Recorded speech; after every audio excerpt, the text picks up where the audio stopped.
¿Qué tal amigos? Bienvenidos a una nueva entrega, la sexta ya, de DSI, el programa de doctrina social de la Iglesia, aquí en el canal diocesano de televisión, donde tratamos de abordar y de abundar en distintos temas o distintos extremos que tienen que ver con la doctrina social y como siempre lo hacemos con dos herramientas. Estamos utilizando este temario, el DOCAT, el temario que nos ofrece la Iglesia para la formación doctrinal en asuntos sociales en este momento, y utilizamos el testimonio y la compañía de un experto.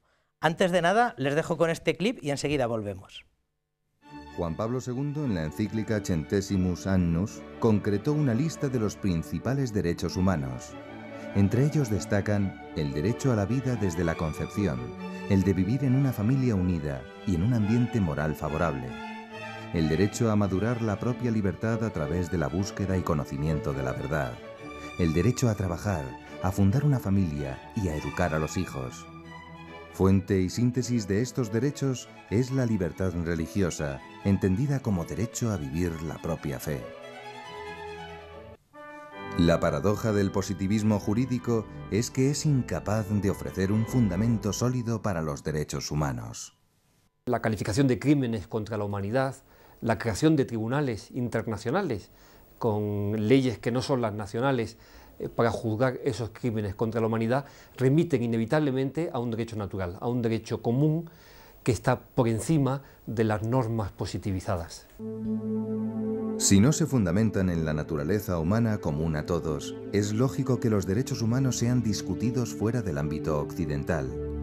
En otras culturas o civilizaciones son vistos a menudo como instrumento de potencias extranjeras para imponerles su visión del mundo. Incluso dentro del mundo occidental, el predominio del positivismo y el relativismo permite que en unos países la pena de muerte sea perfectamente legal y en otros esté prohibida como algo atroz e inhumano. A mí me llama mucho la atención cómo personas que asumen posiciones relativistas y que consideran que lo bueno y lo malo depende de lo que piensan las mayorías sociales, luego se permiten afirmar que la pena de muerte es en sí misma injusta, porque lo cierto es que en algunos países en los que todavía permanece y se aplica, como por ejemplo en los Estados Unidos, cuenta con el apoyo de las mayorías sociales, del principio de las mayorías como criterio moral, es absurdo y se contradice a sí mismo y lleva en definitiva al puro relativismo. Y sobre todo, ¿qué crítica sería pertinente hacer a las leyes si las leyes ya reflejan la opinión de la mayoría y por lo tanto es justa? La realidad es que en muchos países del mundo, por razones ideológicas o prácticas, los derechos humanos básicos no son respetados.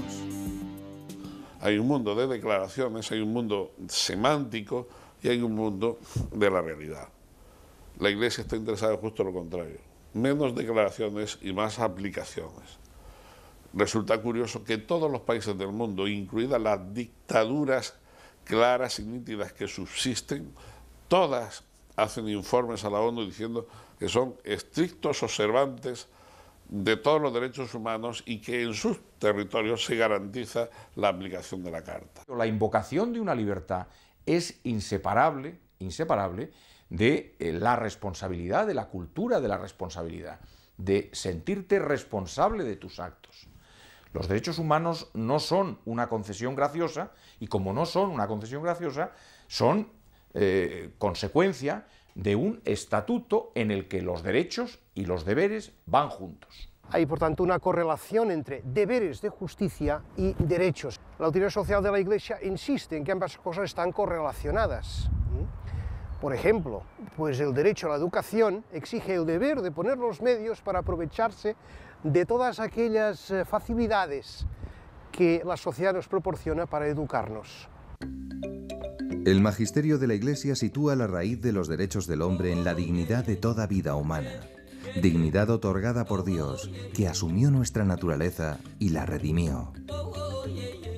La dignidad de la persona humana, su propio ser, exige para su desarrollo, su conveniente desarrollo y total desarrollo físico y espiritual, que se les reconozca esos derechos, pero que se les reconozca, es decir, que la persona viene ya con esa serie de derechos. No deben ser una concesión del Estado, como ocurre en los sistemas positivistas, que ha ocurrido con frecuencia, que son los estados los que en cada caso, en cada momento, te conceden derechos o te los quitan. No, el derecho existe antes y el Estado se limita a reconocerlo y a regularlo. Pues como ven, muchos de los temas que hemos abordado en la entrega anterior o en las dos entregas anteriores, muchos de los que vamos a abordar en esta entrega, que tiene que ver con el tema número 2 del DOCAT, con el que cerramos el tema número 2 del DOCAT, y que tiene que ver con la Iglesia y lo social. Nos ayuda en esta entrega también don Miguel Ángel López Luengos. Miguel Ángel, muchas gracias. Muchas gracias a vosotros de nuevo. Vamos a acabar con este tema número 2, ayudar a la gente un poco a hincar el diente en el tema número 2. Dice la cuestión número 29, ¿puede ser lo social el fin último de la Iglesia? ¿La Iglesia existe solamente para desenredar asuntos sociales? No, realmente el fin de la Iglesia es otro. El fin de la Iglesia es ser pastor, acompañar a las personas, a las familias, a la salvación. Es decir, su fin es conducirla a Dios. Pasa que esa forma de conducir no se puede olvidar de la realidad terrena. Es decir, no es un conducir en abstracto o fuera del mundo. Hay un documento que ya es del siglo III, de la Carta de Gosneto, sí. La Carta de Gosneto, que dice que los cristianos no son de este mundo, pero viven en este mundo y actúan en este mundo. Es decir, el cristiano, nosotros buscamos la salvación, buscamos el llegar a Dios, el encontrarnos con Él, el encontrarnos con el amor de Jesucristo, pero la forma de encontrarlo es a través de nuestros hermanos. Es decir, en el Evangelio lo dice, es tan importante amar a Dios como amar al prójimo. No se puede decir que amo a Dios y no amo al prójimo. Es decir, y si yo llego a Dios amando al prójimo, la Iglesia me lo va a enseñar, y eso es amando al prójimo, es decir, en la tierra, actuando en la tierra, actuando los demás, comprometiéndome en los asuntos terrenos. Y la Iglesia nos debe ayudar en ese terreno. Ayudar no quiere decir que nos sustituya. Es decir, la misión de los laicos es actuar en el mundo. La Iglesia nos ayudará, nos dará directrices, que es lo que estamos viendo estos días a través de la doctrina social de la Iglesia. Está bien que los laicos lo recuerden, los obispos lo recuerdan muy a menudo. Don Braulio a veces insiste, no es una cuestión de los obispos, de la Conferencia Episcopal, de la calle Añastro, ni de él particularmente en la Iglesia de Toledo, sino que es una cuestión de verdad, del laicado, de un laicado cada vez más comprometido. Yo me preocupa mucho cuando en temas candentes que hay actualmente, sobre todo en educación, con leyes raras que quieren sacar, con planteamientos raros, las noticias sean siempre el obispo de tal ha dicho. O sea, está muy bien que lo diga, pero el problema es que debíamos ser los padres, las asociaciones de padres, los que digamos, los que actuemos, los que hagamos. Entonces, no es que hagan mal los obispos, lo están haciendo, es decir, lo están haciendo mucho mejor que nosotros.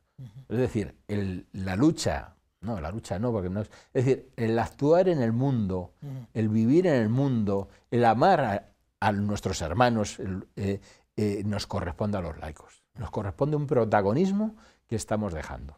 Y creo que ahí nos equivocamos. Miguel Ángel, tú has tenido distintos compromisos en Manos Unidas, por ejemplo, y te has visto, has tenido relación con distintos compromisos al servicio de la promoción. La pregunta número 30 de este tema segundo dice, ¿es lo mismo evangelización que promoción humana? ¿Tiene algo que ver? ¿No tiene nada que ver? ¿Corren paralelas? ¿Qué relación existe entre evangelizar y promocionar al hombre? En primer lugar, ¿es lo mismo evangelización que promoción? Bueno, teóricamente sería distinto, pero la evangelización lleva consigo la promoción.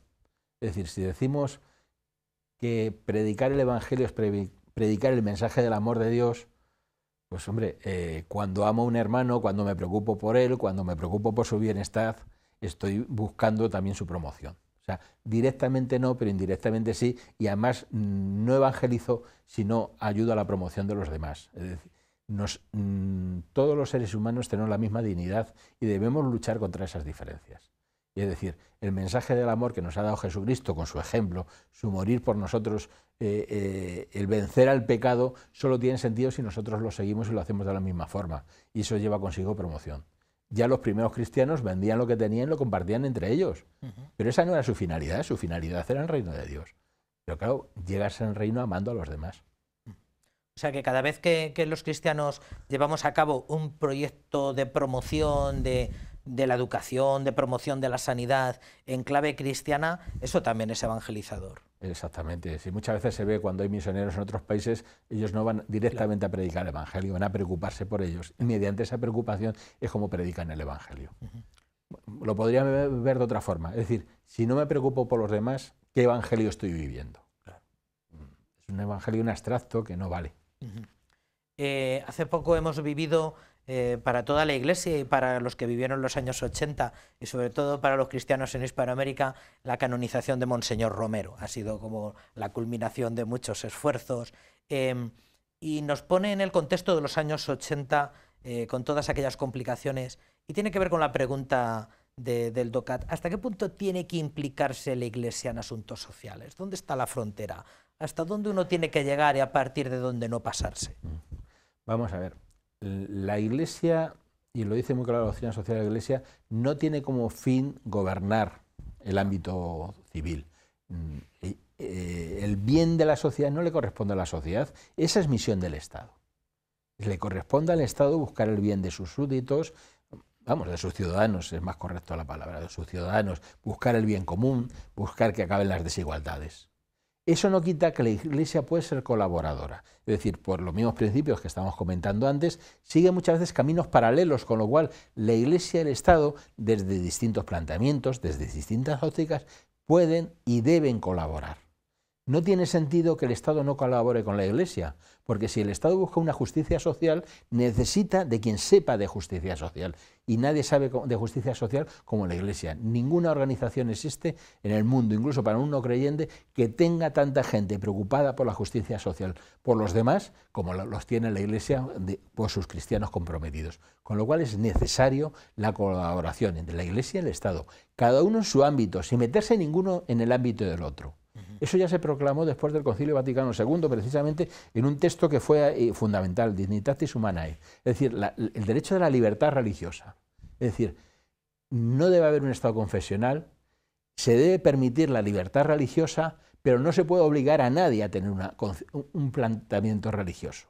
Es decir, debe haber colaboración entre la Iglesia y el Estado. Es necesaria la colaboración porque sus fines mejores coinciden en muchos aspectos. Luego el Estado atiende a otras realidades, a gente con otras ideologías, con otros planteamientos, pero si quiere justicia social para todos, necesita auxiliarse de quien sabe de eso y quien actúe. Y hay que tener en cuenta que cuando hablamos de Iglesia no es solo magisterio de Iglesia, somos los cristianos. Los cristianos somos Iglesia. Que hay que tener mucho cuidado con eso porque a veces no, la Iglesia no, los cristianos.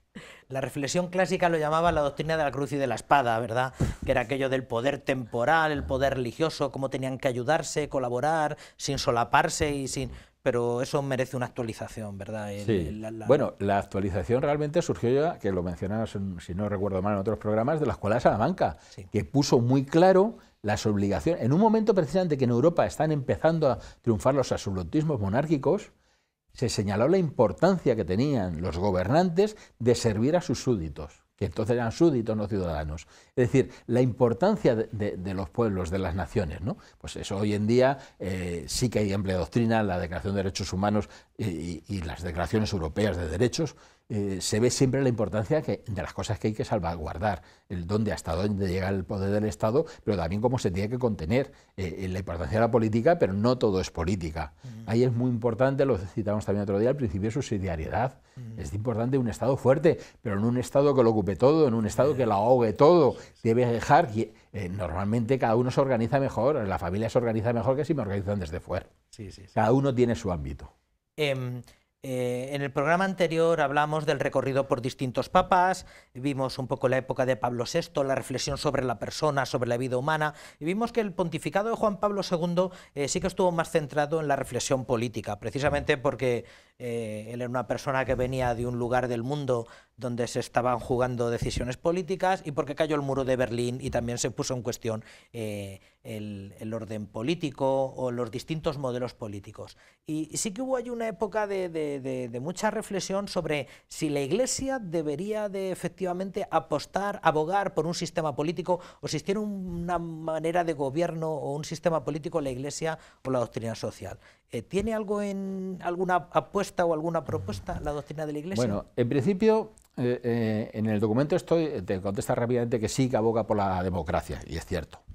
Pero yo matizaría antes algo, es decir, la Iglesia, la doctrina social, en general no da soluciones, es decir, no dice este régimen con estas características concretas es mejor, este tipo de política es mejor, no, lo que te marca son principios fundamentales del hombre, de lo que necesita, de cómo se relaciona, es decir, marca directrices, creo que lo señalaba en alguno de los cortos que hemos puesto estos días, ese principio, es decir, la Iglesia te marca unas directrices fundamentales, porque para llegar a un fin justo se puede llegar por distintos caminos. Si hablamos de política, pues se puede llegar en una determinada crisis económica con buenas soluciones de derechas, o lo que se entiende de derecha, o por soluciones de izquierdas. No tiene que ser una mejor que otra. Lo fundamental es que respeten las cosas fundamentales, respeten a la persona, su libertad, su dignidad, respeta a la familia, respeta a la sociedad, no invada terrenos que no le corresponde. Entonces, en ese sentido, la Iglesia sí que aboga porque entiende, claro, un sistema democrático sí que es el que respeta más, un sistema con división de poderes, con que de alguna forma es el que mejor defiende los derechos de las personas, pero no es suficiente. No es suficiente porque al final lo importante son las personas. Vemos que en Europa han conseguido grandes logros y sin embargo dentro de Europa también hay grandes diferencias, hay grandes pobrezas. Eso quiere decir que no todo está conseguido tampoco. Sí. Y al hilo de esta cuestión 32 que nos presenta DOCAT, habrá algunos más leídos que hayan oído hablar o hayan leído bastante sobre la democracia cristiana. Aquí en España en la transición pues se puso en tela de debate y pareció que había que cerrar esa vía, se echó la llave, se tiró. En Italia sí que durante algún tiempo tuvieron, ¿qué podemos decir de la democracia cristiana? ¿Eso fue un modelo como de la vida cristiana se puede presentar en política por aquí? Ahí podríamos distinguir pues, su valor histórico, que lo tuvo. Hay que conocer la situación de la posguerra en Europa. Todavía había el espejismo de la Unión Soviética, los partidos comunistas todavía seguían directrices de Rusia, que parece que es una cosa así muy manida, pero es que era cierto, sobre todo en Italia, está muy influenciada por el comunismo ruso. Entonces la democracia cristiana de alguna forma fue un baluarte de libertades frente a eso.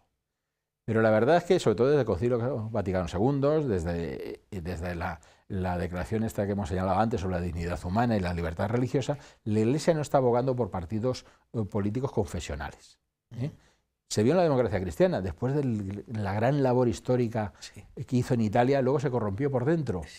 Pero eso no es problema de la democracia cristiana en sí, problema de los hombres. Démonos cuenta que cuando vemos un delincuente, los tontos y peligrosos, que son los que van, tonto con perdón, con la pistola, o aquel que es más listo, que sabe que se mete en política y luego va a medrar.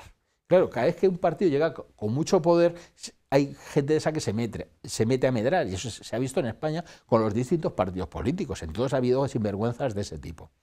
La Iglesia no está abogando realmente por un tipo de partido u otro.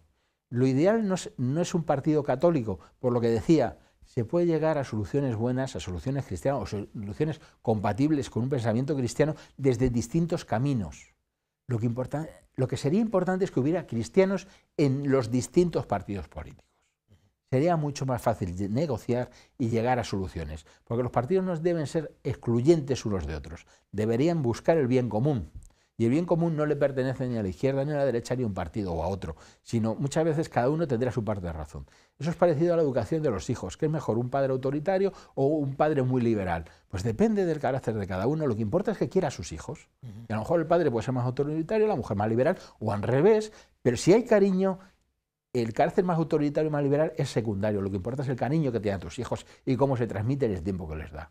Pues en política pasa lo mismo. Se puede llegar a buenas soluciones por la derecha, por la izquierda, por el centro. Lo que importa es que se respetan las personas y los principios básicos. Por eso sería muy importante que hubiera católicos en distintos partidos políticos. Serían más fáciles las negociaciones.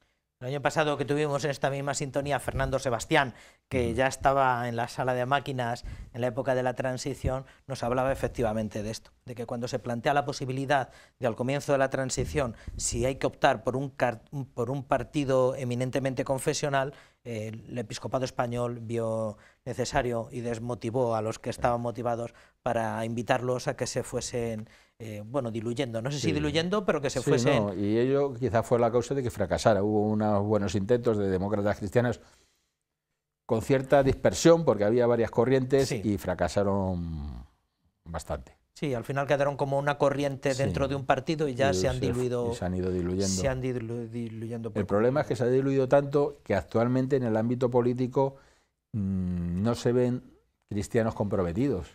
Es decir, cristianos comprometidos se está viendo mucho en el ámbito asistencial, es duro, pero es más fácil porque tiene menos conflicto en el ámbito educativo, incluso en ámbitos científicos, de universidades y eso, pero sin embargo en el ámbito político no se está viendo, y ese es uno de los problemas grandes que tenemos.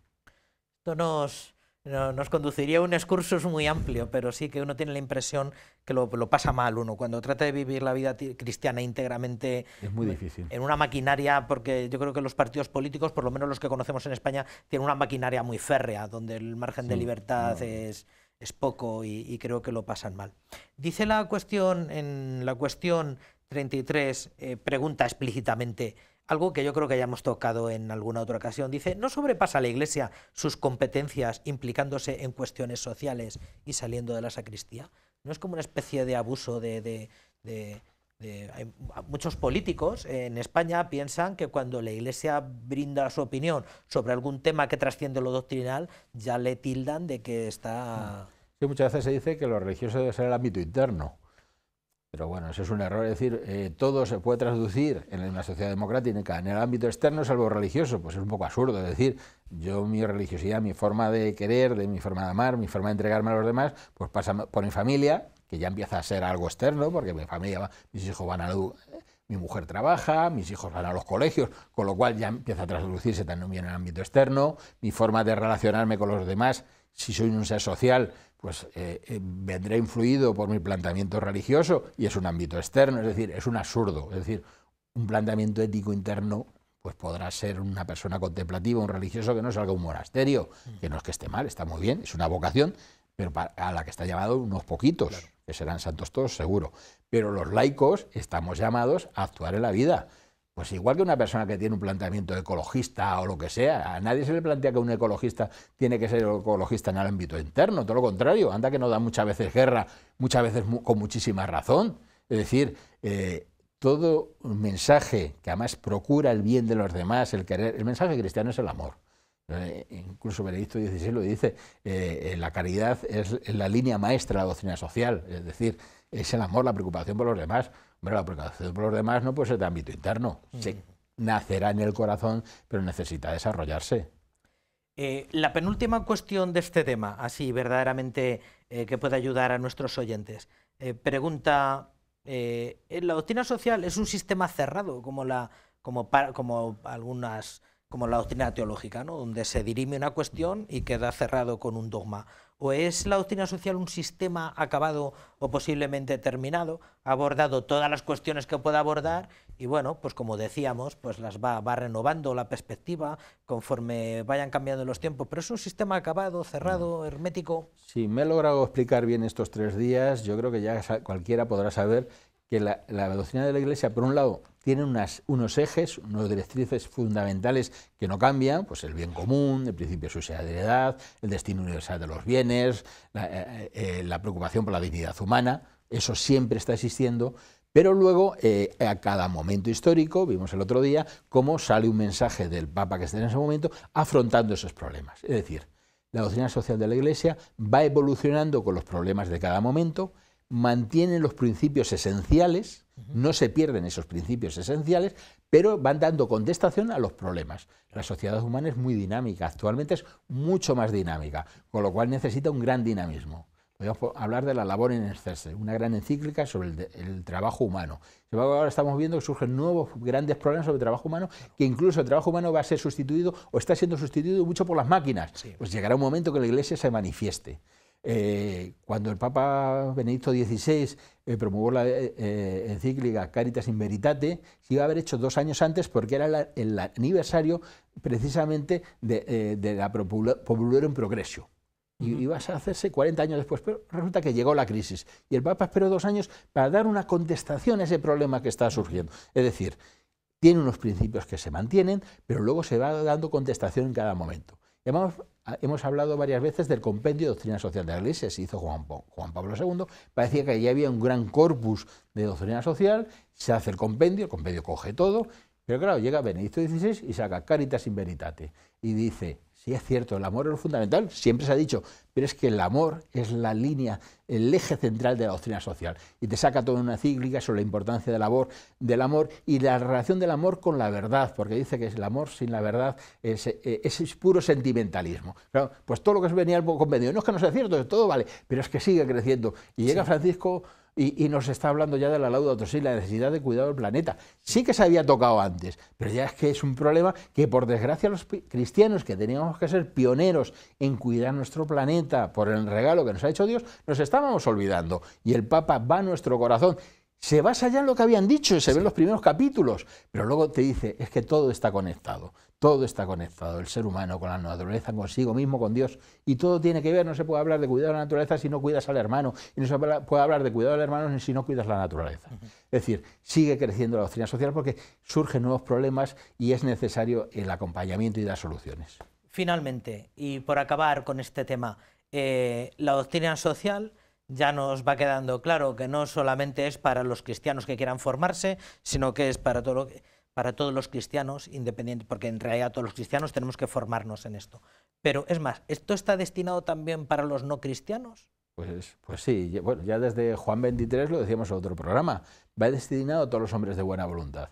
Y si examinamos el Papa Francisco, en su primer escrito, Gaudium et Spes, en la alegría del Evangelio, pues va dirigido a los cristianos, aunque tiene mucha doctrina social, pero en cuanto surge la Laudato Si, va dirigido igual a todos los hombres de buena voluntad. Es decir, muchos de los principios que hay aquí, y se está viendo actualmente con la Laudato Si, la está haciendo más caso muchas personas no creyentes que muchos cristianos. Los cristianos nos estamos perdiendo en discusiones que si lo que ha dicho en Amoris Laetitia o en otras cosas. Y nos estamos olvidando del amor al planeta. Y resulta que hay otros que no están tan cercanos, pues están viendo el gran contenido que tiene la Laudato Si, la necesidad de cuidar el planeta, de que todo está relacionado, el paradigma tecnológico, el peligro que tiene la ciencia, si no va acompañado de unos valores, de un crecimiento del ser humano en sus valores fundamentales. Es decir, va destinado a todo. Y además en la Laudato Si lo explica, dice, cómo se puede plantear esto, incluso para no creyentes, y te da las razones, es necesario. Si al final lo que hay dentro de todo ser humano, sea del planteamiento que sea, la religión que tenga o no la tenga, hay muchas cosas en común. Muy bien, pues con esto damos por cerrado el tema número 2. Muchísimas gracias, Miguel Ángel, por habernos acompañado en estas 3 sesiones. Muchas gracias a vosotros. Y enhorabuena por todo este trabajo de difusión de la doctrina social en toda nuestra diócesis. Muchas gracias. Y a todos ustedes les emplazamos por una nueva entrega aquí de Doctrina Social en el canal diocesano, que es su canal amigo. Hasta una nueva entrega, que sean felices.